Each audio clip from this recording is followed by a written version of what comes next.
Hi, everyone. How are we all doing? All right. I'm Grandmaster Magesh Panchanathan. Welcome to USCS School class. And today I had some interesting positions from the elementary nationals that I was there just yesterday. So, Radhan, you were there. Nice. I know some of you here in this group are already probably there. Some of you are not eligible to play in it. Yes, Eric. I was just saying that. Screen share is okay. I'm not showing anything per se, so I guess I was on pause on the screen share. Yeah. Okay. Alex, unfortunately, I have your game. I'm sorry about it. I do have that one game, your last game that I was going over. I was seeing that game on live board, and I wanted to share that. Zephyr was there. Very good. No, a lot of you are here. Unfortunately, I don't know a lot of you in person. I've seen you online. We've done this. But yeah, so the first thing I wanted to talk about in today's lesson, which I think is absolutely necessary for all levels. I saw way too many draws from completely winning positions where a player who's rated like a 17, 1800 wants to make a draw against a 2100 or a 2200, or even like in low rated situations. I saw I literally saw a game where a player found a tactic only to make the draw. So like this person plays the move, wins a piece, offers a draw, right? Eric, no, I was not commentating. I was with a team in New York, collegiate, and also we have our own academy, Kings and Queens Chess Academy, for which I was, helping some students. So I was just there in general, doing some game analysis, working with some students. But anyways, coming back to the point, somehow I feel like playing against higher rated players probably is really a big an important discussion. I didn't think it was that big. And as you guys who have been in my class before, you know that whenever I have a tournament and I see some live games, it seems to me that it's much closer to what we need to learn. So I usually try to discuss things about that more. Since this tournament just happened 2 days ago, and a lot of these things happen just like there, I felt it's very, very important we talk about it.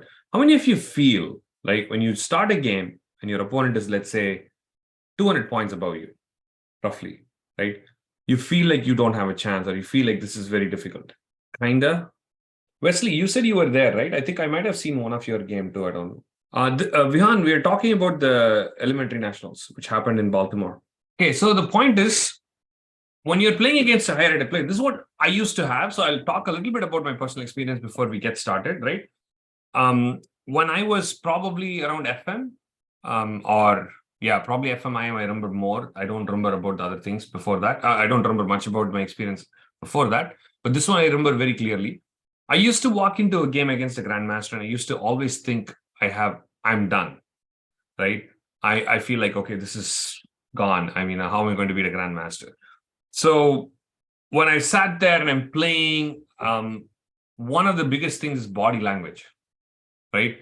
When you're playing against a higher rated player, your body language tells a lot. You go to a game with a winning mindset, that's fantastic. That's exactly what I want. I mean, we all do, right? It's not like I went there wanting to lose, right? But the fact is, somewhere deep inside, I didn't believe. That's what I'm talking about. It's not like I just, went walking in saying, I just want to lose. No, of course, I played the game. I still tried to do some things. But somewhere deep inside, I didn't believe. And I could tell the difference. That's what I'm talking to you guys about, right? So some of you probably know that. Some games, you feel that, you're just good and you're winning. And some games you're walking and you feel like doesn't feel right from deep inside. So I used to have this a lot playing against grandmasters.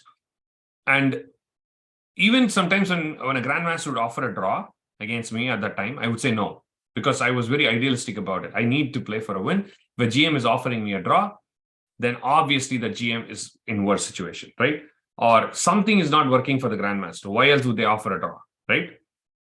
So if that is the case, then the logical thing for me to say is to just play. So I should be playing against that position. So I would play, but I realized every time I was playing, I was completely, unhappy. Like, not unhappy, I was completely scared. I would say no to the draw, making every move thinking I'm going to mess up now, right? So I lost a lot of games like that. I was very proud that I refused a draw to a GM, and then I kept losing a bunch of games like that. And at some point I realized, actually, you know what? I'm only going to play if I have the right mindset. So if a GM would offer me a draw, or a higher rated player would offer me a draw, I would just be practical and say, okay, if I feel like it, I'm confident I'm going to play. If not, I'm going to take the draw. So I started taking a 2 or 3 draws after that in good positions, and then slowly built my confidence up. But the main thing is, I could tell the difference when I actually started believing. That's the first thing I wanted to talk to all of you. You have to believe that you can beat these higher rated players. They make mistakes. They make blunders, right? I've shown you my games. So many tactical mistakes and problems that happen in the higher level. You all probably follow the World Championship match, and you know what kind of mistakes to happen in the World Championship match level, right? When you put people under pressure, when they have little time, all sorts of things happen, right? So the first game I will show you is this game, which was kind of blew me out of my mind when I initially saw this. I'm going to flip the board from Black's perspective. I believe White is like a 2100. Again, I don't want to give the names completely, because I don't mean to say this like anyone is a bad player. We all make terrible mistakes, but I want to only show example of how, someone is, a higher rated player against a lower rated player, what kind of mistakes actually happen in the game, and still the win doesn't happen. All right, so E4. This is not Alex's game, no. So White is a 2100. Black is, I think, a 1700. And believe it or not, this happened in the game. Yes. Yes. I know you're all in shock. It did happen. Yes. So Queen A5, unless there is any specific new theory that I'm missing. Knight C3, Queen takes E5, and Bishop E3. Yeah. This is just the pawn. So maybe player who's playing got... no, I think Black is just winning a pawn. I don't think this is theory. Yeah. Yes. So some of you who have been to the tournament, you recognize this game, obviously. Yeah. But let's go through it. Obviously, Black is just up a pawn. And Black should be winning, right? Okay, so Bishop B4. So I'm not going to do too much about each and everything. So here, Black is just better. So I think he played very decent after this. Bishop B4, Bishop takes C3, pawn takes C3, and D5. Okay. He is giving a bishop pair, but okay. I think he's still quite solid. The extra pawn is still an extra pawn. A6 to stop anything, and then castle. Okay. So the only problem is he has given some kind of, what should I say, something to play with. So if you ask me, I would not have gone for Bishop B4, Bishop takes C3. It's not too bad, but I would personally not have gone for that, because I don't want to make this position unclear. I want to make this position as simple as possible, as dry as possible, where my extra pawn will just make everything, right? Now, if you come to this position, it's not bad, but you can see this is a little double-edged. Because now you can say White has a bishop pair and probably has a good attack on the Black king. And in exchange, Black has a pawn and a better pawn structure. So suddenly it became more of a both sides have something kind of a thing, right? Instead of castle, you can try H6. You can, but you have to put your king somewhere, right? If you castle long, rook B1 will happen. If you castle short, this will happen, right? But the next kind of decision, which kind of threw me off a little bit, White played G4.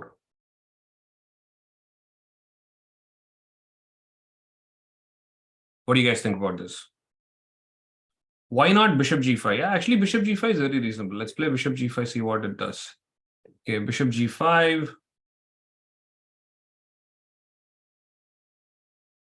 Actually, I'm not so sure. It seems very reasonable. Do I have to play knight? I cannot play knight E8. That looks so ugly. Knight E8, I'm barely surviving because knight takes, bishop takes. I'm still guarding the E7, yeah? Well, I could give up the pawn with knight E4. See, I mean, you have to definitely consider this. You guys cannot simply only consider 98. I mean, if you're considering 98, you should consider 94. The idea is simply after, well, this is a different kind of trade-off. Bishop takes, pawn takes, let's say you play queen takes or something. So now I just have a clearly better structure, right? I still have an awesome structure. Unless I play knight d4. Yeah, rook takes, you can play rook takes too, but the point is rook takes, then you have to be careful about this, yeah? Because if I take, now you have to take with the rook. You cannot take with the pawn anymore because of bishop c6.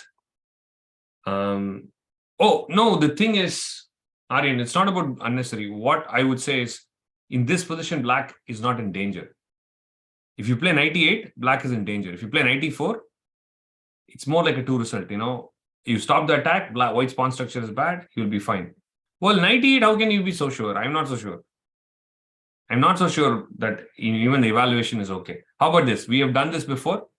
All of you, I want you to type in an evaluation. Give me a move and an evaluation, and let's try to see a stockfish evaluation. Let's try to see how good your evaluation is to the real one. Let's think of this. I'm also going to try to guess. Well, it's better to come with a move, Andrew. I want you to give me a move for white and an evaluation.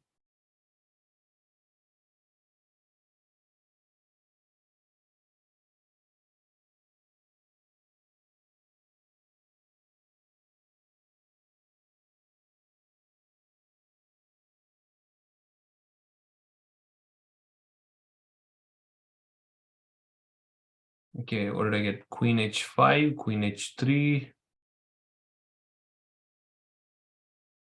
h4.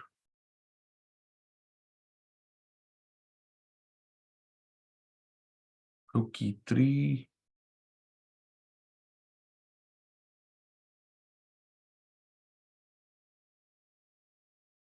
I do like that move. That's quite interesting. Rook e3, yeah.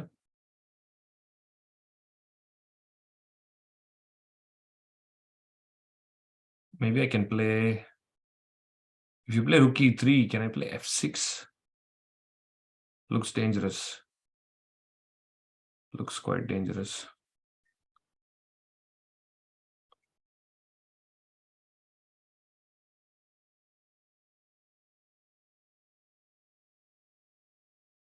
One more move, I think, is also maybe bishop f4, yeah? Alex, you did? Okay. Well, if you guys see me in any tournaments, please introduce yourself because I might not recognize your face. I might not know you. I only know you on paper. I only know you online. I only know you in USCS school or in live games or something like that. So feel free to drop in and say hi. But anyways, I think maybe bishop f4 is interesting. Rook e3 is interesting. All right, I think some of you have given me your evaluation. Yeah, 0.3 minus 0.11 plus 1.4, 0.6, 0.2. Andrew, of course, wants to go 0.000. All right, here comes the verdict. Let's start this one.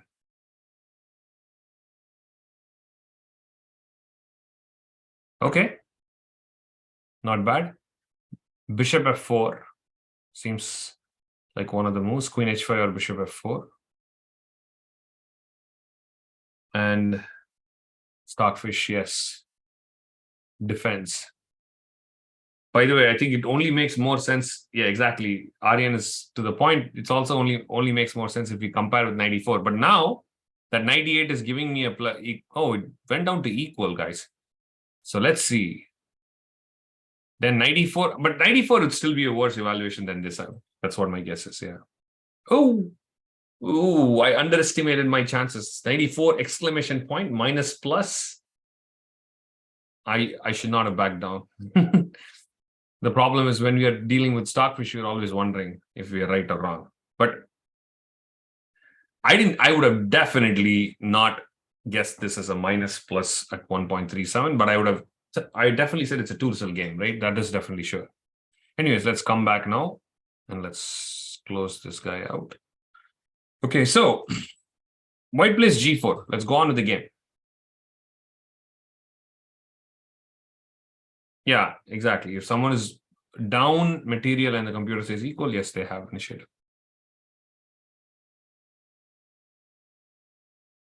What do you guys think about g5? What do you think is good, bad? Angela is like, okay, interesting. Psychological. Lower rated player is now scared. Actually, that's another thing. I'm noticing that in completely winning position, a player who's low rated seems to be scared. I don't understand why. If you are playing someone 200 points above you, can you let them bluff you like this? Right? Why would you let them bluff you into thinking that the position is completely worse? Just because the way they play it or something, It was king h1. All right, now g4 is just a bad move, guys. What do you think white black should play here? I didn't like g4 the minute I saw it. It's too reckless. Probably white underestimated his position. White thought that, he is probably down a pawn. It doesn't have much. But his position clearly has more compensation. Knight e5, you might just walk into some pin with queen g3. I don't know if I like it so much.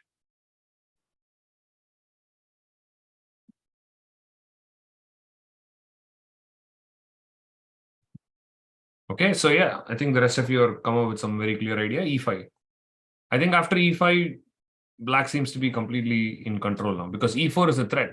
Bishop takes g4 is a threat. g4 is hanging and e4 is hanging. So knight takes c6 was almost forced. And black played a nice intermediate move also here. But I don't think he should have taken it. He played bishop g4. Maybe that is still better and completely safe. But maybe just taking back the knight will be even stronger. Right? Maybe pawn takes with the idea of bishop g4 and e4 both in place. I think it's pretty strong. And also maybe bishop takes allows knight e4, completely shutting off all the light squares, right? Anyway, so bishop g4 was played. Queen takes c6. You can understand he wants to grab the g4 pawn and he gave up the e5 pawn, but he plotted bishop g6. So here, okay, f takes g6 is also interesting capture. Actually, after bishop takes g6, I would have probably just simply gone with a more safer option. But here he took a nice chance. He played f takes g6, trying to open up the f file and attack. Bishop takes f6, rook takes. So rook doubling up. So here, black actually sacked the pawn back for initiative. Yeah, he gave the pawn, and I think black's initiative is very strong. c3 is hanging, f2 is hanging. Yeah, black is not in risk of losing this position at all. So he repeated a couple of times here, and he went h5. Luckily, I was worried at this point. So black is one of my students. So, I mean, not directly my student, one of the students who were working under our academy. I was even more interested in watching this game because of that. So he repeated, he played h5. Eventually, queen e4 happened, rook takes f2 happened. At this point, black is just up 2 pawns. Okay, white picks up one of the pawns back.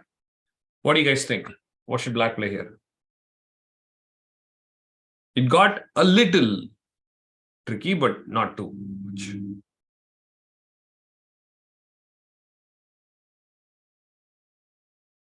Yeah, I think some of you have the most simple move.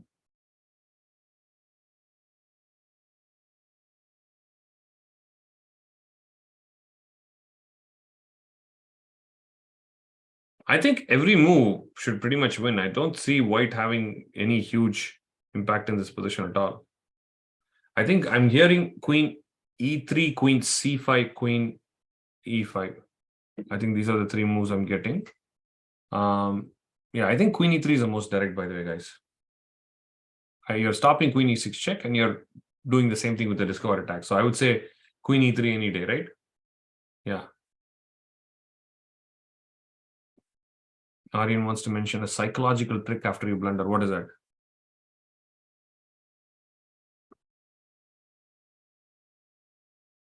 Project confidence? Actually, everybody does that. That's true. In fact, in a recent interview I was watching, I think this was the video that Chessbase India did, where Vishy Anand was summarizing the World Championship, which was kind of very, very good to see his insights. And he talked about one thing. He said there's only one time when people play really fast, right? When they start getting uncomfortable with their position, which is very, very interesting to me at the top level. You see that when someone gets uncomfortable. I actually have seen this firsthand with Vishy Anand. Growing up in India, I played some simul again. I mean, he played some simul against us. And I remember one of the games where he got into a little bit of trouble in that simul, and then he started playing much faster than that board. And I've seen this, of course, him doing in tournaments too, because you start bluffing a little bit more, like that's what Aryan is talking about, project confidence, right? You kind of want to make your opponent get into some self-doubt. Anyway, so after queen g6, black took a draw here. And believe it or not, I think the online evaluation was saying -20. And I don't think he was in any serious time trouble. So, yep, this is almost game over, yeah?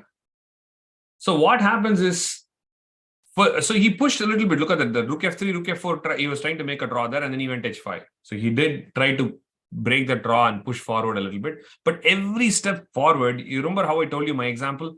I'm refusing a draw, but I'm so uncomfortable. I'm playing the moves thinking I'm going to mess up, I'm going to mess up, I'm going to mess up.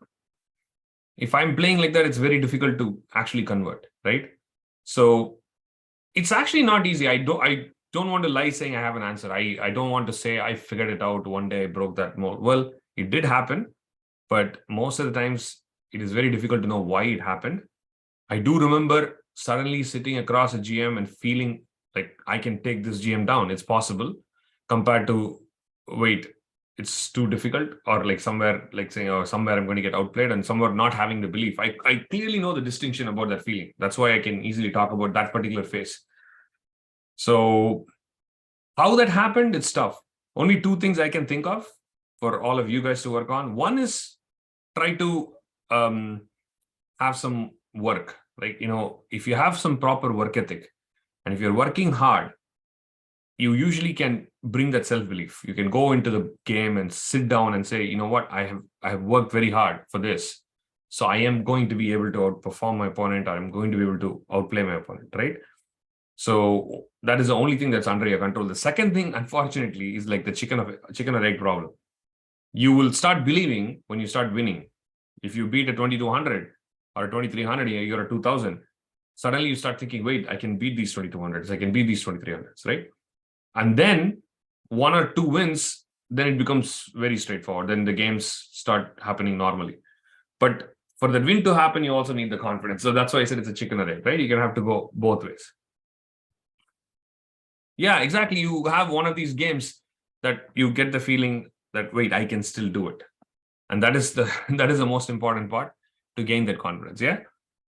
And the reason I also wanted to talk about this is most of the time, I get draws. I don't get upset when, like when a lower rated player is playing a higher rated player, and like when I'm talking about lower or higher, I'm talking about 200, 300 points.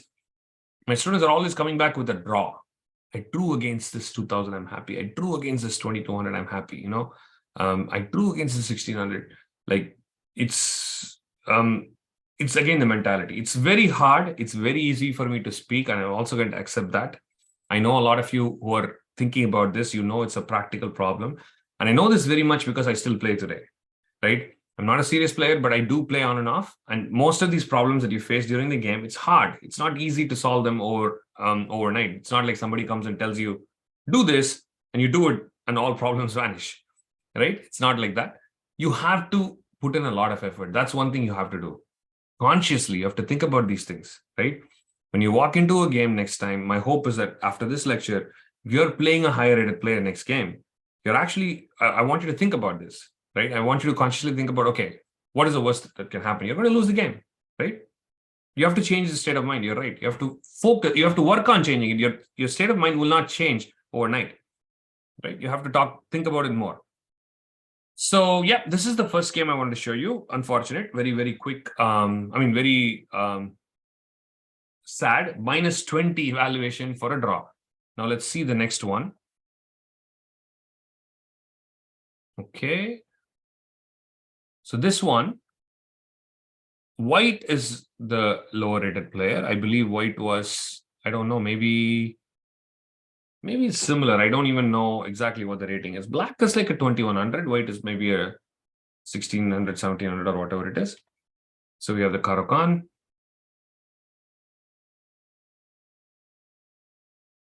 So, okay, black comes up with this very simple idea. This is not Alex's game. I will give you Alex's game with this permission. Yeah, so bishop f5. Again, I'm not going to jump too much into theory. We'll just get into the middle game quite straightforward. Black's plan is very straightforward. Trade off the light squared bishop. The pawn structure is a little off, but they're all light squared pawns. Black will have a dark squared bishop, all light squared pawns. The king might have to find a solution, but overall it's okay. So here, black played this move. What do you guys think?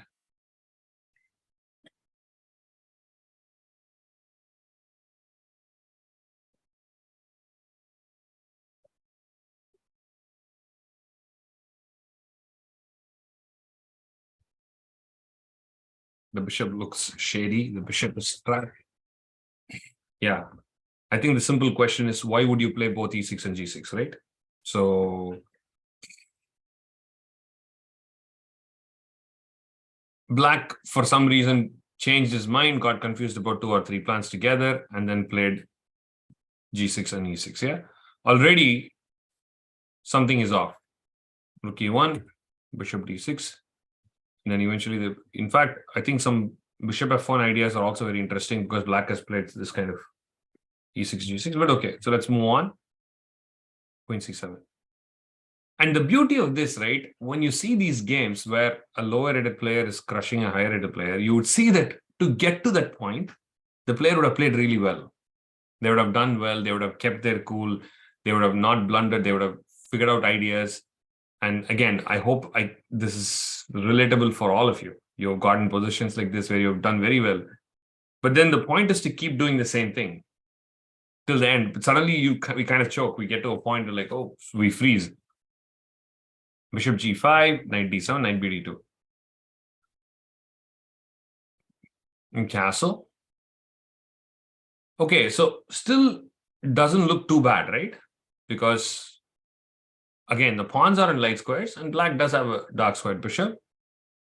Looks like a normal position, nothing special. Yes, the dark squares on the king side are a little weak. So what would you do for white here, guys? Let's see. How would you play this as white? Okay, I got one idea to play h4 and h5. Okay, 2 of you want to do h4, h5 with initiative, okay. But h4, h5, let's say ignore. You still have to figure out what you're doing after that, yeah? Give me one of the plans, Aryan. Vihan, very interesting. Actually, that's very similar to what happened in the game. I liked it. Oh, and I am not so sure I will do that. I'll discuss that a little bit now. Alex, that's right. That's exactly what happened. And Aryan, that's right. That's kind of what happened. Angela, yes. So a lot of you are giving me this plan of trying to go knight f1 and then try to go e3 or h2 and then come to g4, right? I mean, if you go to h2, you have, I don't know if I'll trade, but you are giving me that option. E3, you're not even giving me that option, yeah? And then I had a couple of people who want to play h4, h5. I had a couple of people who want to play rook c1 and c4. So actually, let's start with this rook c1 and c4. I'm not 100% sure about this. What do you guys think? Rook c1, c4.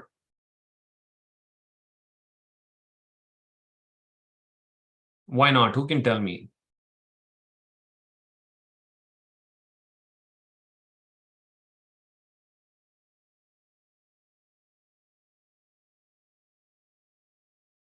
The plan doesn't focus on king's huge weakness on the king side. That's a good way to connect some of the dots, Angela. If you have your observation, if your positional observation says that the weakness is on the king side, you should be playing on the king side. That is a good point.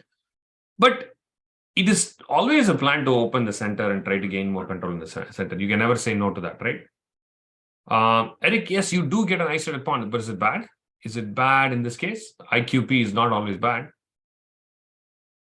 Maybe first a3. Okay, I mean, like a3 is more about preparation. So I can always play rook c1, a3. It's more about the plan. The king is begging to get attacked. Actually, guys, I'm not so sure if that is that obvious that the king is so weak. Like I said, these are dark squares, and I have a dark squared bishop. And I do have access to those. My pieces can come to that side reasonably fast. It's not like I'm far away on the queen side. So yes, white has some prospects of the attack. It doesn't seem like such a no-brainer like you guys are talking about.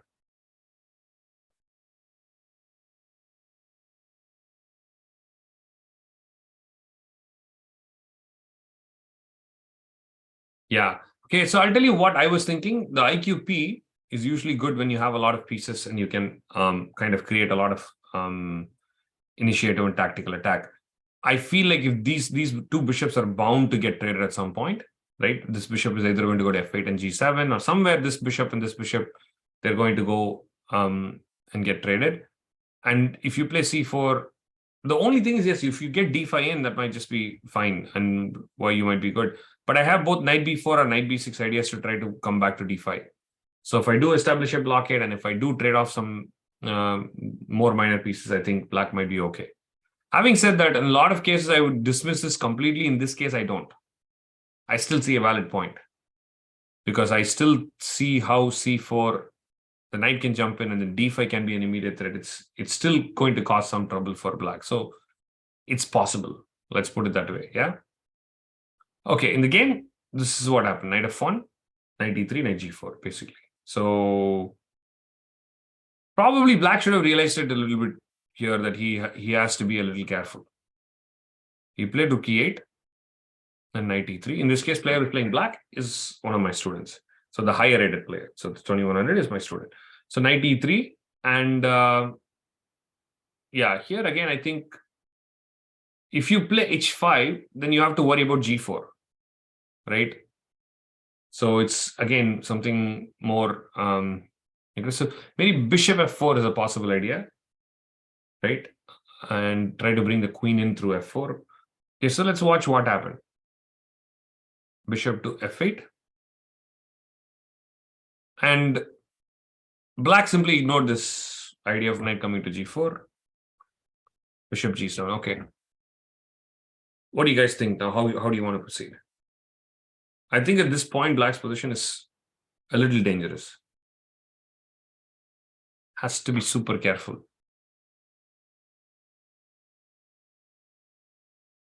Let's think of some moves for white and black, and the next 2 or 3 moves we'll guess, and then we'll move forward after that.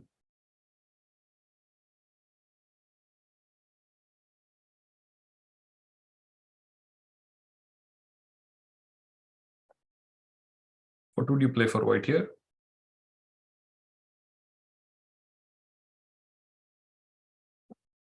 Yeah, I think very similar to that was played. Knight fe5, queen e3, queen d2 are all being suggested.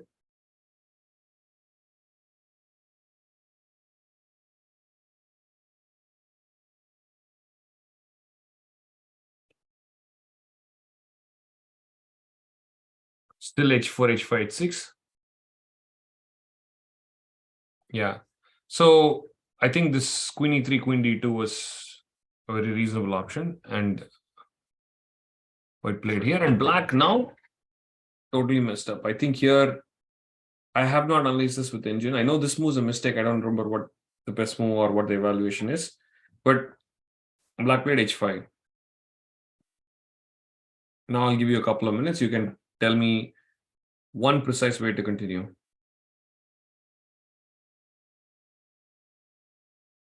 It's not too challenging.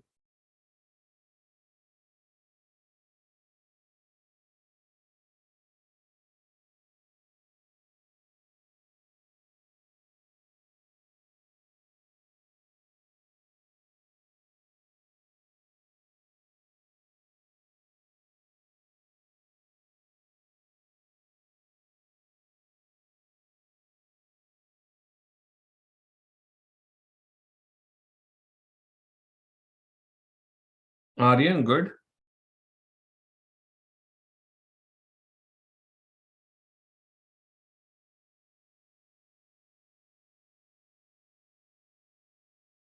Andrew, yes.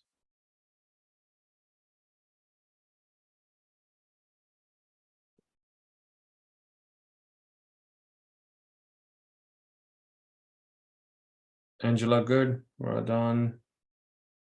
I think your follow-up is not that strong. Radhan. All right, I think most of you have the clear idea, right? Dark squares are super weak. You can actually play knight h6 check first or bishop f4 first. Doesn't matter, I think. I think it should both be equally strong. Knight h6 check. The problem is f7 hangs, which means you have to either play king f8 or bishop takes h6. And of course, you don't want to play bishop takes h6 and give up all your dark squared dark square weakness, right? So king f8 happened and bishop f4. So unfortunately, this is the first time I saw the game on live board. I opened the live board and this is the first position I'm seeing, and this black is completely in shambles here, right? Actually, no, I was seeing here in this position, just when knight h6 check was about to be played. Nothing much. If I play e5, that gets captured, and then d5 hangs and f7 gets attacked. So nothing much can be played. Queen b6 was played. After bishop d6, knight e7 was played. Okay, what do you play for white?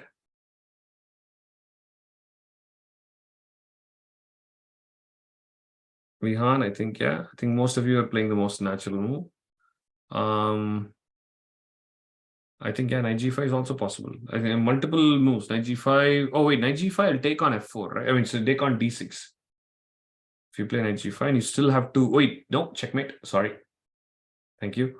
Knight g5 threatens a cool checkmate. So knight g5 also works because bishop h6 and you're playing knight e6 check, yeah? That looks completely winning too. So knight g5 or queen f4. In the game, queen f4 was played. And bishop takes h6 is almost forced, I guess. Queen takes h6 and king g8. I won't guess. I won't give $1 to anyone who guessed what happened next.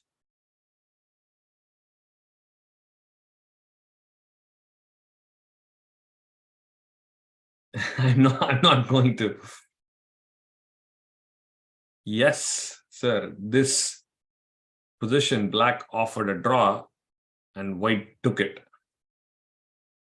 I said, I'm not giving you $1, Liliana. So it's too obvious at this point. Yes, Wesley. Yes, it is.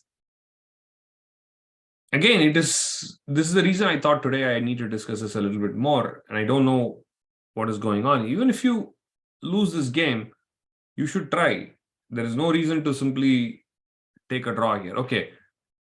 White is probably worried about knight f5 is the only defense, nothing else. I mean, like if I get knight f6, knight f5, then maybe your queen will run out and I will be fine. All right, let's see. I want you guys to finish off. Again, probably multiple ways to finish off. Let's go. What do you guys want to do? Each one of you give me just one variation.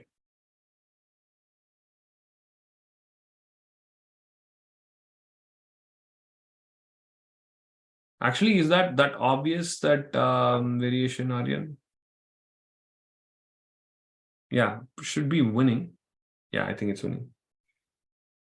Yeah, you're right. Let's see, what else do we have? Joa. Okay, if you play knight g5, I'm either going to play knight f6 or knight f8, I guess. What else can I do? Yeah, maybe let's say I play knight f8. If you play knight g5, what next? Bishop e5, and that should be game over. So basically, actually, so knight g5, I'll play knight f6 then. Yeah, we can check with Stockfish. My guess is multiple moves win. Bishop e5 with queen h8 checkmate idea. Bishop e5, if you play now, I'll take, yeah? Bishop e5, knight e5, you want to play knight g5. That's very interesting. And if you go knight f5, you will play queen h7 check, king f8, and you will probably take back on e5. I mean, it's probably winning. It's not over yet. I can play some queen c7. Yeah, I can still play on with that, but it's okay. Queen c7, knight e6, yeah? Yeah. I mean, it should be winning. No questions. No questions. So first move knight g5, first move bishop e5. Okay, so far I got bishop e5, knight g5, rook e6. My guess is all three should win. Let's check.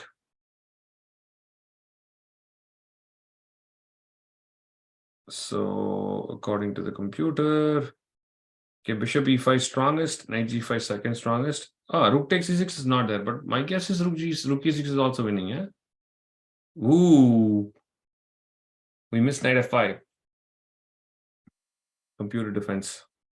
Maybe this is what he calculated and now I agreed to a draw. So rook takes g6, pawn takes g6. How am I missing this? Queen g6, knight g7. Actually, I saw up until this point and I thought I'm winning with knight g5. What did I miss? I missed knight f8. Okay. I thought this is over. This is where I stopped my calculation. So, yes, if you're going to give up your rook, we still have to calculate more. But it looks like this bishop e5, knight e5, knight g5 is very strong. So here knight f5, queen h7 check. This is what we had stopped here. And almost impossible to deal with this, yeah? I mean, like, white is not even down a pawn. That's the sad part. Yeah, just computer saying just bring the knight, rook a, e1, rook e3. Look at that. Rook a, e1, rook e3, rook f3, and just checkmate and win the game. So it's super easy. So the point is you have to take your chances here, guys. You cannot just, whether you lose this game or win this game, you have to take your chance. This is not a position you can take a draw. Yeah. You have to go for it. Again, it's not that I'm trying to say that the players who played here are specifically bad. This happens to everyone. I see a lot of players do this. And like I said, I have done this when I was young. So I just felt it's necessary for us to address and learn this particular thing. And somehow you have to overcome your nerves. Yeah. You have to calm yourself down. If you feel like, you're too anxious, you're worried, you're scared, take a walk, wash your face, do something. If you're in time trouble, you cannot do much, right? Then I would say you can maybe try to take some. Even then, I think here you should play. But you have to come up with something that calms you down. So for every person, it's different. We have to see what works for us and try to work on it. Yeah. So 2 examples, and Alex, I think I was going to show one of your games, the last one. Unfortunately, if I remember right, you were pushing for the win the whole time, right? You were trying to win the game. You were not giving a draw, correct?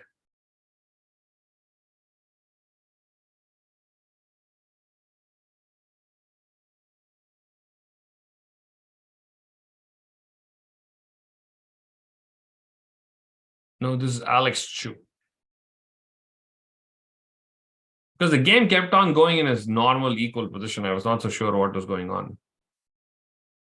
So this was not necessarily about the topic that we're discussing today. I just thought there are a couple more examples we will look at. I also had the funniest game I've ever seen. The funniest game I've ever seen. I had this in one of the lower sections, and as I was analyzing the game, I was almost falling off the chair. So you want the funniest game first, Rihan? Okay, let me show you this game. This has to be crazy. Let's see.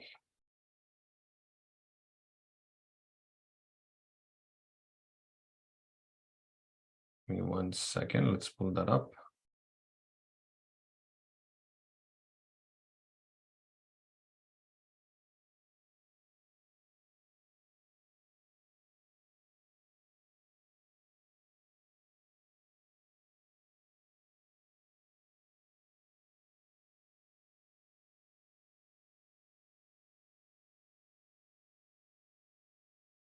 One day, yes. I will show that.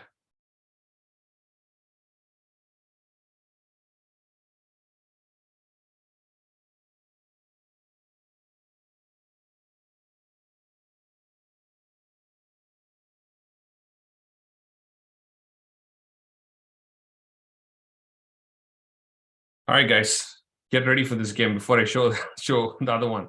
Okay. This one was played in the Nationals.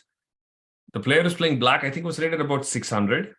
The player who's playing white was, I don't know, maybe player who's playing black is like 700, 800, and players white like 600, right? So player who's playing black is my student. And up a piece and a pawn, comfortably winning the game. So and the unfortunate series of events starts here. E4 was played, and queen e3. So the queen is getting to g5, threatening checkmate.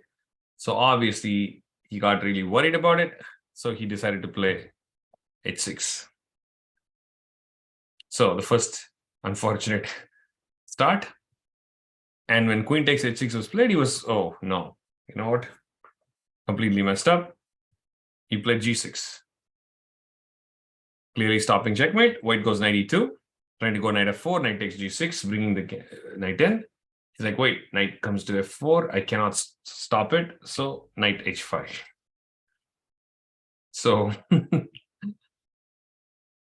I'm like, come on, you cannot do that. you just got burnt by this. You cannot do that. You should do this. You should pay more attention to the problem. Queen captures h5. He's like, you called it, Garden. Queen f5, trade queens off the board. At this point, I'm like, okay, I don't know what to say. I really don't know what to say. We are completely ignoring that there's a pin and move after move. So this literally happened. I'm not making this up. This is actually from the game. The worst part, it's not over. He played knight e7 and knight f5.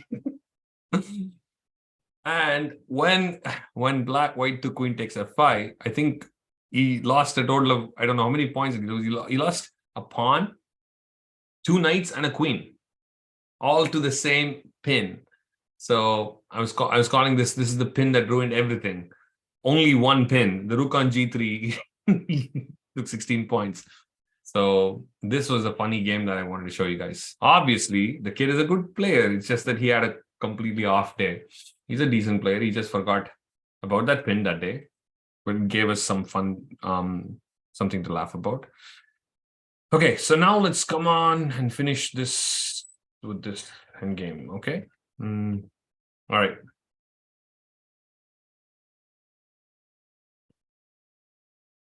So this is actually, there's one more interesting position that we can talk about if we have some more time after this. Somehow this game kept going in this endgame for a while, for a long time. Yeah, so actually, let me go back here and let's go to the starting of this endgame. Maybe somewhere here. Yeah, okay. So black's king is super weak, yeah? So white is always playing for a win. White is pushing somehow. So these kind of tactical problems happen, right? And now black is doing fine, but okay, we reach this position and it is simply becoming a draw. This game I'm not actually showing for that reason, Brian. I'm just showing this game. It's an interesting thing that happened.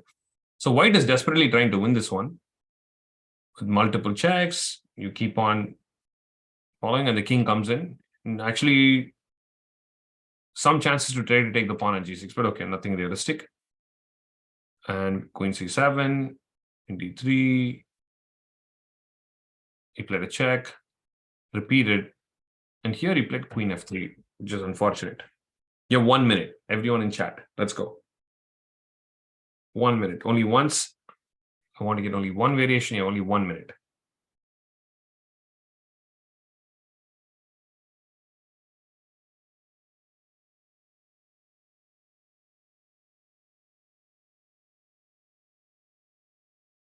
Yep.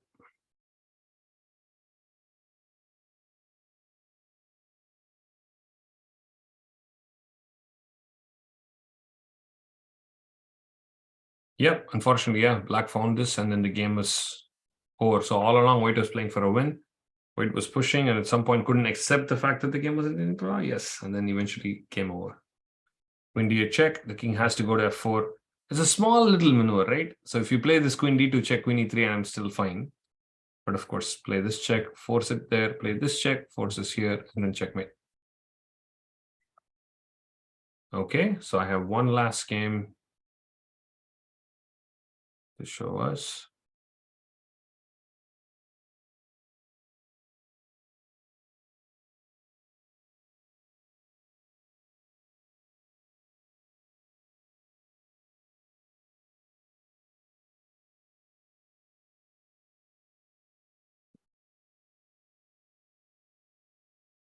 I mean, this is not necessarily on our theme.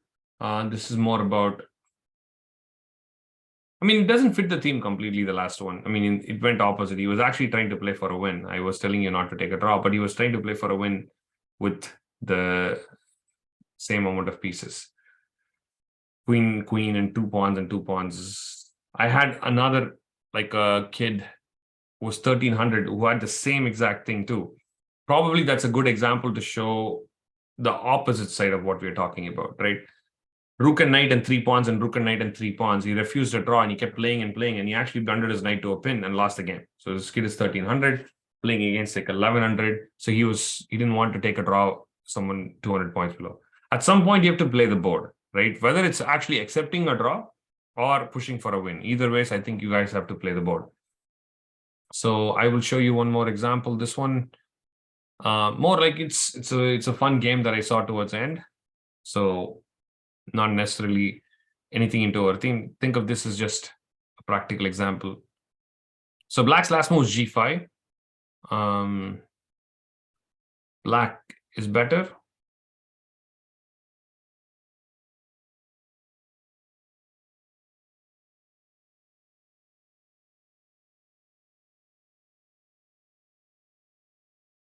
This one, yes, you're right. Yeah, Alex, you remember all the all the games very nicely. Aryan, I'm not so sure why you feel that way. Why is it that black only has winning chances here? Because of the bad bishop. But again, you cannot minimalize the factors. There are plenty of things going on here. Safir is already talking about some quick attack. All right, how would you proceed here? So let's summarize a few things. White is actually up a pawn on d3, extra pawn, and has some kind of space advantage on the king side. Black has absolutely beautiful pieces in the center. Both the rooks occupying the file, the queen and knight, all these pieces are very well placed in the center. Unless, of course, there's a huge attack on the king, because the e5 pawn is shutting the pieces from coming off this side. Black should be fine, yeah? No, this is not Alex's game, no.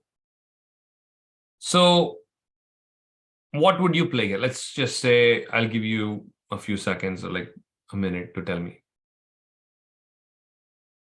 So far, I've gotten a move.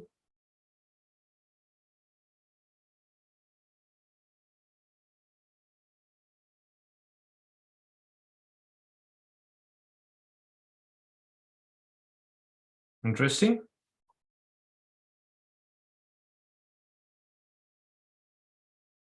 Pretty much all of you are walking into one move, which unfortunately doesn't work.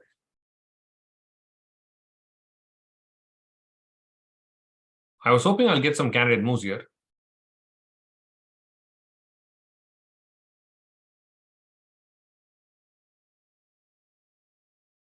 Interesting. To come back this way, but I think you might drop a pawn, Angela, this way too, right? Rook d4 did not happen, Alex. I think that's probably the best thing. By the way, guys, the best move is simply to take. Do an en passant and then go rook d4. Looks pretty comfortable because you can plant the rook on d6. I think rook d4, d6 would be really nice, yeah? In the game, rook f6 actually happened. I think all of you missed one move for black. If you think about it, it's obvious. What move?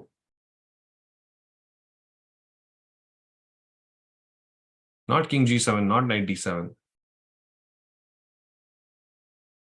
Actually, it's not even knight e4. If you play knight e4, I'll just take on h6, I guess.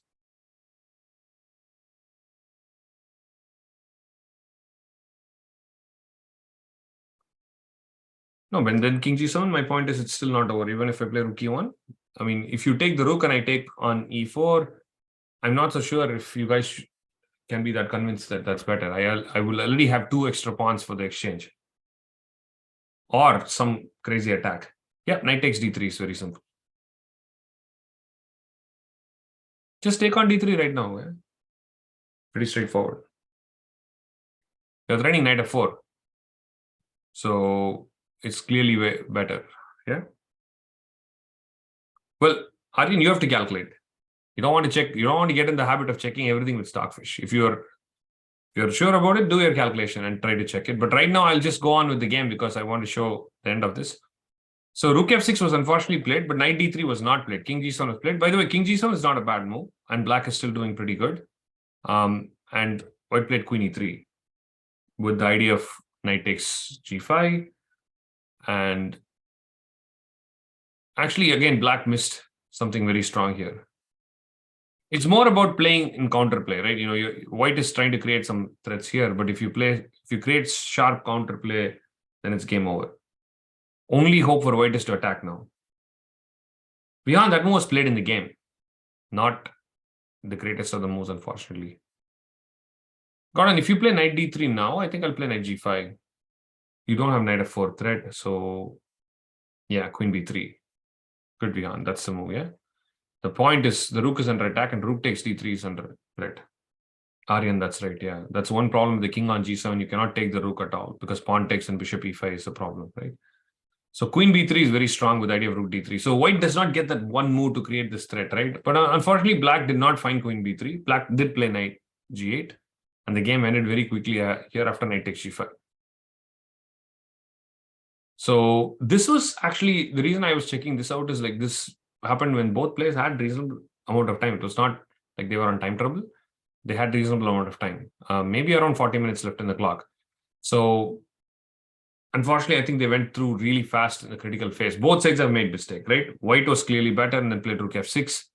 And black was clearly better and then played this knight g8 and then tried to take the rook. And then after queen f4, it's already over. Because queen f7 is mate, yeah? Yeah. So anyways, again, I love to share experiences from events, live events. I've always encouraged you guys to do that because you can see the time management. You can see how, like, you know, the real flesh and blood play with mistakes. So hopefully we've learned something. And then, like I said, next time you play someone who's rated 200 points above, I want you to be very honest about how you feel, right? I don't expect you to finish or fix all the problems right away. But the only thing I'm hoping is after this class, you're a little bit more aware of what's going on inside your head. And you're trying to talk to yourself about that and trying to help yourself get out of it. Yeah. All right.